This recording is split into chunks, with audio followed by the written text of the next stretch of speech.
वेद पुराणों और शास्त्रों के अनुसार 18 निमेष एक काष्ठा के बराबर होते हैं। 30 काष्ठा एक कला के बराबर होती है। 30 कलाओं का एक मुहूर्त होता है और इन 30 मुहूर्तों के मेल से एक दिन और रात बनते हैं और इन 30 मुहूर्तों में से सबसे चमत्कारिक मुहूर्त ब्रह्म मुहूर्त को माना गया है। सूर्योदय के ठीक 1 घंटा 36 मिनट पहले यानी 96 मिनट पहले का वो रहस्यमयी और चमत्कारिक समय, जिसे अगर आप सही से इस्तेमाल करना सीख गए तो कुछ ही समय में आप अपने जीवन में आए ऐसे ऐसे बदलाव को देखेंगे जिसे देख आप खुद दंग रह जाएंगे। यहाँ तक कि मनुस्मृति में महर्षि मनु ने भी ये बताया है कि ब्रह्म मुहूर्त में उठकर हमें ध्यान यानी मेडिटेशन और वेदों का अध्ययन करना चाहिए। अगर इतने बड़े महर्षि ने इतने कठिन वेदों का अध्ययन करने के लिए सिर्फ ब्रह्म मुहूर्त का ही समय बताया है तो इसके पीछे जरूर ही कोई बड़ा कारण रहा होगा। जैसा कि आपने वीडियो की शुरुआत में देखा कि एक दिन और रात मिलाकर पूरे 30 मुहूर्त होते हैं। रुद्र, अहि, मित्र, पितृ, वसु, वराह, विश्वदेवा, विधि, सतमुखी, पुरुहत, वाहिनी, नक्तंतारा, वरुण, आर्यमा, भग, गिरीश, आजपद, अहिर्बुधन्य, पुष्य, अश्विनी, यम, अग्नि, विधात्र, कंड, अदिति, जीव, विष्णु, युमिक, द्युति, ब्रह्म और समुद्रम। और इन 30 मुहूर्तों में से प्रत्येक मुहूर्त का समय 48 मिनट तक चलता है। मतलब हर एक मुहूर्त 48 मिनट का होता है। सूर्योदय के ठीक पहले 2 मुहूर्त होते हैं, ब्रह्म मुहूर्त और उसके बाद समुद्रम मुहूर्त। आज की इस वीडियो में हम इन 2 मुहूर्तों के बारे में बात करेंगे। तो सबसे पहले बात करते हैं ब्रह्म मुहूर्त के बारे में।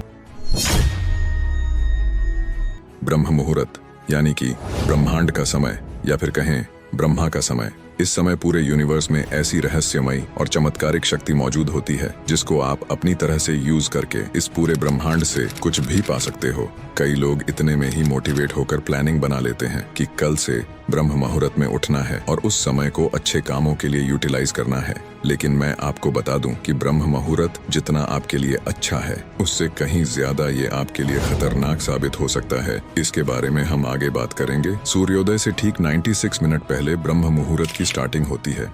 वैसे तो ब्रह्म मुहूर्त का समय सुबह 4 बजे से 6 बजे तक माना गया है, लेकिन अगर आपको इसका एग्जैक्ट टाइम कैलकुलेट करना है तो आपको सीधे गूगल पर जाना है और सर्च करना है sunrise time in your location. For example मैं सर्च करता हूँ सनराइज टाइम इन दिल्ली। ये हो गया सनराइज का टाइम, जिसके बाद इसमें से आपको 96 मिनट घटा देना है। तो जो टाइम आएगा वही ब्रह्म मुहूर्त के स्टार्टिंग का समय है और इस टाइम से लेकर अगले 48 मिनट तक ब्रह्म मुहूर्त का ही समय होता है। ये तो हो गया कि ब्रह्म मुहूर्त की कब स्टार्टिंग और एंडिंग होती है।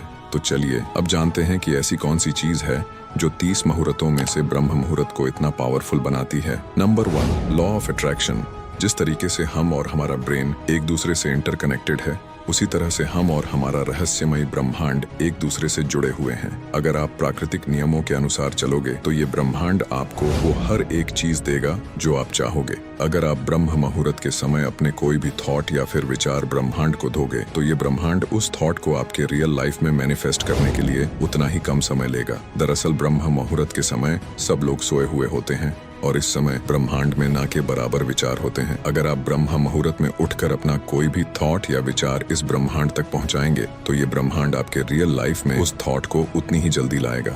इसके अलावा भी बहुत सारी ऐसी चीजें हैं जो इस 48 मिनट के मुहूर्त को और ज्यादा पावरफुल बनाती हैं, जैसे कि कॉस्मिक एनर्जी यानी कि इस पूरे यूनिवर्स की शक्ति। क्या आपको पता है कि हमारी रात्रि 4 कालों में डिवाइड होती है? जैसे कि शाम 6 बजे से रात 9 बजे तक रुद्र काल चलता है। इस समय हमें कभी भी सोना नहीं चाहिए। 9 से 12 है राक्षस काल। इस समय हमें कभी भी जागे हुए नहीं रहना चाहिए। 12 से 3 गंधर्व काल, जब हम सबसे गहरी नींद में सो रहे होते हैं। और 3 से 6 मनोहर काल, जिस समय हमको हर हाल में बिस्तर छोड़ देना चाहिए, क्योंकि मनोहर काल के दौरान इस पूरे ब्रह्मांड में सबसे ज्यादा कॉस्मिक एनर्जी यानी कि विश्व शक्ति होती है और ये वही एनर्जी है जो इस पूरे ब्रह्मांड को सुचारू रूप से चलने में मदद करती है। लेकिन जब हम सोए हुए होते हैं तो हमारी बॉडी में बहुत कम मात्रा में कॉस्मिक एनर्जी इंटर कर पाती है। वहीं अगर हम उठकर मेडिटेशन या फिर ध्यान करते हैं तो ये ब्रह्मांड बहुत अधिक मात्रा में हमें कॉस्मिक एनर्जी देता है, जिससे कुछ ही दिनों में आपको ये महसूस होने लगेगा कि आपकी कंसंट्रेशन पावर और फोकस करने की एबिलिटी पहले के कंपैरिजन में काफी हद तक बढ़ चुकी है।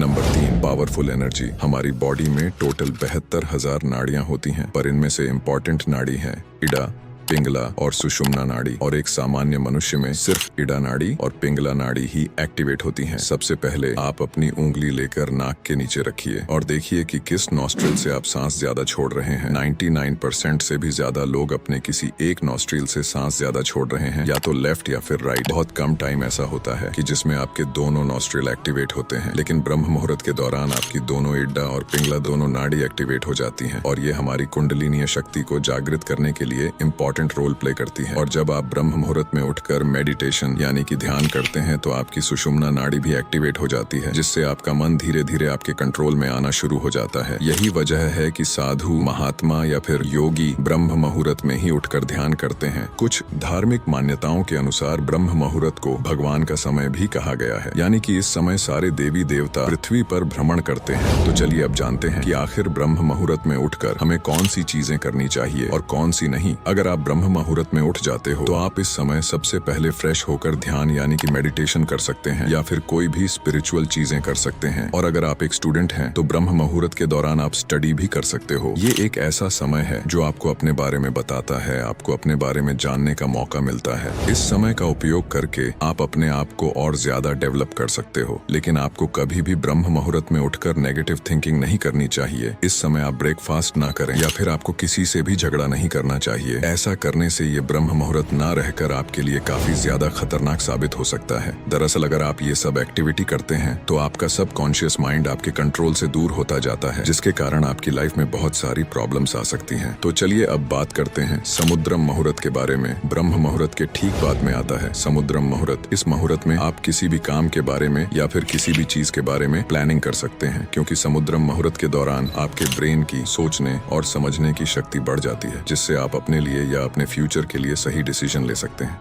तो दोस्तों, आज की इस वीडियो में बस इतना ही। जानकारी पसंद आई हो तो वीडियो को एक लाइक कर दीजिए।